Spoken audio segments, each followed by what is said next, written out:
আনি দিছো এফালে নিৰঞ্জন দাই খাব আৰু গাখীৰ চাহ তেনেকে বনাব নাজানো মই হলেও বনাই দিছো আৰু গাখীৰ বনোৱা পিঠা ধুনীয়াকে খাব আৰু চাহ বনাব নাজানিলে বনাবই নালাগে লিপষ্টিক লগাবি মোবাইলটো কাণতে লৈ থাকিবি ক'ৰ পৰা চাহ বনাবলৈ পাৰিবি চাল্লা অপু তই যে কণবেজৰ ওচৰত শুৱনি চাবলৈ গৈছিলি কি ওলালে তোৰ মোৰ শুৱনিখনত লিখা আছে পত্নীৰ পৰা বহুত মৰম পাব বুলি কিন্তু কাৰ পত্নীৰ পৰা পাব সেই কথাটোহে নাই লিখা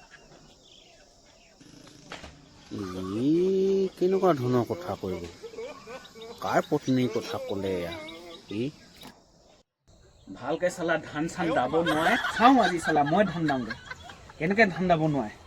ধান দাব লাগে ভালকৈ ধান চান নেদায় মোবাইলটো মুঠতে লৈ থাকিব এনেকুৱা হৈ থাকে মই দামগৈ আজি ঐ অপু ৰাতিপুৱাইনো তই কাক বকি আছো এই মানুহজনী আকৌ ভালকে ধান দাব লাগে ধান চান নেদায় মোবাইলটো কাণতে এনেকে লৈ থাকিব ধান দাব নোৱাৰে সেইকাৰণে আজি মই ওলাইছোঁ দাবলৈ মই দামকে চাওঁ কেনেকৈ ধান দাব নোৱাৰে চালা সেইকাৰণে ৰাতিপুৱা মই ওলাই তয়ে দাবি অঁ আমাৰ ভৈৰৱীয়ে যি কাপ গাখীৰৰ চাহ বনাই খুৱাব নহয় চাহ কাপৰ কাৰণে মুঠতে মই জানটোকো দি দিব পাৰো ন ভৈৰৱী গাখীৰ চাহ তেনেকে বনাব নাজানো মই হলেও বনাই দিছো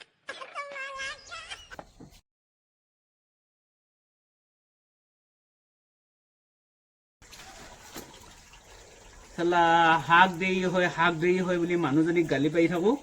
এয়া এদিন পথাৰলৈ গ'লহে এয়া ধান দাবলৈ গম পাইছেনে নিজে বাৰী শাক বুটলি শাক বনাবলৈ বিচাৰিছোঁ লাই শাক লৈ আহিছোঁ কি হ'ব আৰু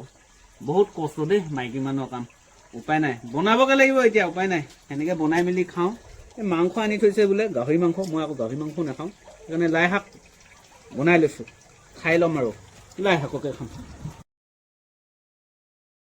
এয়া দেখিছে মই আপোনালোকক অলপ আগত কৈছিলোঁ যে লাই শাক নিজে বনাই ল'ম বুলি ইয়াত ভাত খাবৰ কাৰণে ৰেডি কৰি লৈছোঁ লাই শাক এয়া দেখিছে লাই শাক বনাই ল'লোঁ আৰু এইকেইটা গোটা জলকীয়া এইটো আমি ভেকুৰী জলকীয়া বুলি কৰোঁ এইফালে এয়া কচু শাক লৈ লৈছোঁ নিজে বনাই এইফালে আকৌ ছোৱালীজনীয়ে মাংস বনালে মোৰ নাতি ল'ৰাটো আহিছে গাহৰি মাংস হয় গাহৰি মাংসৰ লগত খাব আৰু যিহেতু মই গাহৰি মাংস নাখাওঁ এই লাই শাকেৰে ভাতখিনি খাবলৈ বিচাৰিছোঁ দেই তো খাব লৈছোঁ তেনেহ'লে দেই ৰাইজ খাওঁ আৰু দে খোৱা তুমি কচু শাক নোখোৱা চাগে ঠিক আছে মই কচু শাকো ভাল পাওঁ বাৰু খাম ঠিক আছে খাই লৈছোঁ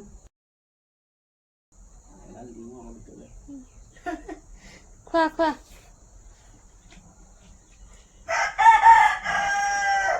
বাহ মজা